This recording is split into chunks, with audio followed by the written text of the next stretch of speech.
So after osmoregulation in plants, we are going to study osmoregulation in animals. Animals, as we have studied, have a diverse mode of lifestyle. They are diversified so far their habitats are concerned. The animals के अंदर जो osmoregulation है वो थोड़ी diverse होती है. हमने on the basis of osmoregulation animals को categorize कर दिया into two categories में कि उनमें से some हैं जिनको हम कहते हैं they are called osmoconforms and the others are called osmoregulators. Osmoconforms are those that are called always isotonic to their external environment. ये वो organisms होते हैं जो हमेशा अपनी internal environment को external environment के similar रखते हैं, same और उसके साथ constant रखते हैं. They keep balancing their internal environment with their external environment, so as they are always isotonic to their external environment, so as if there is no osmoregulation taking place, therefore we say they are called osmoconforms. अगर external environment का solute increase होता है तो they increase their solute, and if it decreases they decrease their solute, so they always keep their internal environment constant, the external environment, therefore they are called osmoconforms. So in osmoconforms में some of the marine invertebrates and freshwater invertebrates and some मैक्सनीलिया like जो हैं वो vertebrates इसमें आ जाते हैं. असल में वो एनिमल्स जिनमें ऑस्मोरेगुलेशन होती है, जिनके पास ऑस्मोरेगुलेटरी मैकेनिज्म है, हम उनको कहते हैं दे आर कॉल्ड ऑस्मोरेगुलेटरी एनिमल्स. और उन ऑस्मोरेगुलेटरी एनिमल्स को हमने कैटेगराइज कर दिया है on the basis of their habitats कि जो एक्वेटिक एनिमल्स हैं उनमें ऑस्मोरेगुलेशन कैसे होती है और जो टेरेस्ट्रियल एनिमल हैं उनमें ऑस्मोरेगुलेशन कैसे होती है. So on the basis of osmoregulation, we have categorized them into aquatic animals and into terrestrial animals. Or in aquatic animals, we have categorized them further in fresh water animals and into marine animals. क्योंकि जो aquatic environment it can be fresh water, it can be marine, it can also be estuarine as well. But we are just categorizing these two categories.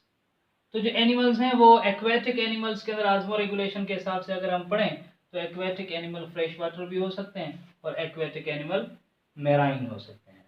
तो पहले पढ़ते हैं कि fresh water animals में osmoregulation कैसे होती है और बाद में पढ़ते हैं मैराइन एक्वेटिक एनिमल्स में ऑस्मोरेगुलेशन कैसे होती है और फिर फाइनली पढ़ेंगे टेरेस्ट्रियल एनिमल्स में ऑस्मोरेगुलेशन कैसे होती है. तो इन एक्वेटिक एनिमल्स में जो फ्रेश वाटर एनिमल्स हैं उनके अंदर हम दो एग्जांपल्स पढ़ लेते हैं. मिसाल fresh water protozoans and fresh water fishes. तो जो प्रोटोजोन्स हैं वो जब फ्रेश वाटर के अंदर होते हैं तो उनकी जो इंटरनल एनवायरनमेंट है अंडरस्टूड है एक्सटर्नल एनवायरनमेंट के हिसाब से वो हाइपरटोनिक होती है. तो they are internally hypertonic and they are externally hypotonic. और जब एक्सटर्नल एनवायरनमेंट हाइपोटोनिक होगी अंडरस्टूड है तो पानी इनकी बॉडी के अंदर आता है और दे कैन गेन वाटर. और जब ये पानी को गेन करते हैं तो इनका सेल बर्स्ट हो सकता है. तो उससे बचने के लिए इनके पास एक एडाप्टेशन होती है जिसको हम कहते हैं कॉन्ट्रैक्टाइल वैक्यूल. और contractile vacuole is a vacuole that helps them to take water and it keeps enlarging and it finally reach to a place near to plasma membrane. Finally वो क्या करते हैं प्लाज्मा मेम्ब्रेन के नजदीक आता है and via अ पोर, किसी एक पोर के जरिए वो एक्सेस अमाउंट ऑफ वाटर को बॉडी से बाहर खारिज कर लेता है. इस तरह से इनका कॉन्ट्रैक्टाइल वैक्यूल मुसलसल जो अंदर पानी आ रहा होता है सेल का उसे बाहर निकालने में हेल्प कर रहा होता है. तो with the help of contractile vacuole these protozoans can easily survive in a fresh water environment के अंदर. तो इनके पास कॉन्ट्रैक्टाइल वैक्यूल होता है.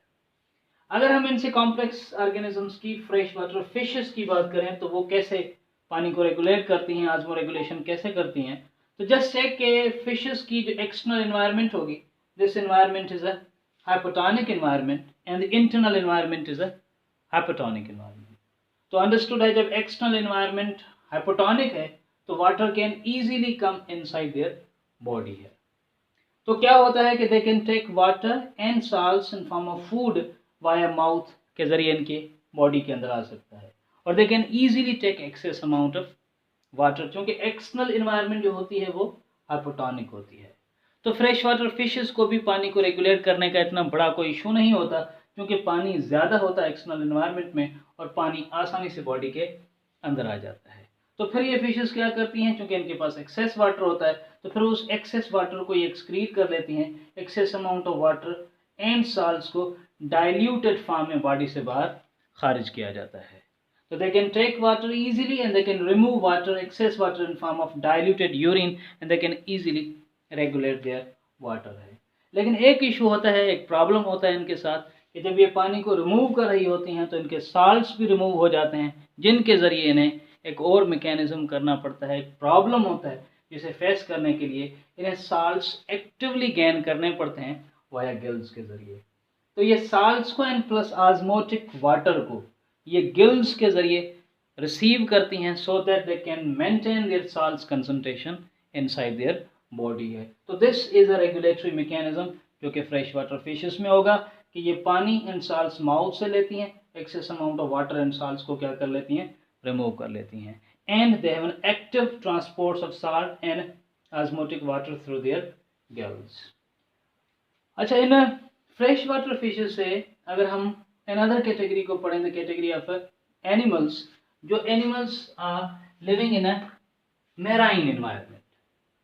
तो फ्रेश वाटर फिशेस के बाद जो मैराइन बोनी फिशेस हैं, ये वो फिशेस होती हैं जो कि जिस एनवायरनमेंट में होती हैं वो एक्सटर्नल एनवायरनमेंट मैराइन होती है, तो एक्सटर्नल एनवायरनमेंट हाइपरटोनिक होती है। और अंडरस्टूड है, आपने मालूम है कि जब एक्सटर्नल एनवायरनमेंट हाइपरटोनिक हो तो फिर जो इंटरनल एनवायरनमेंट है वो क्या हो जाएगी, हाइपोटोनिक हो जाएगी। और जब एक्सटर्नल इंटरनल एनवायरनमेंट हाइपोटोनिक हो जाएगी तो अंडरस्टूड है पानी बॉडी से बाहर खारिज हो जाएगा और फिशेस सरवाइव नहीं कर पाएंगी।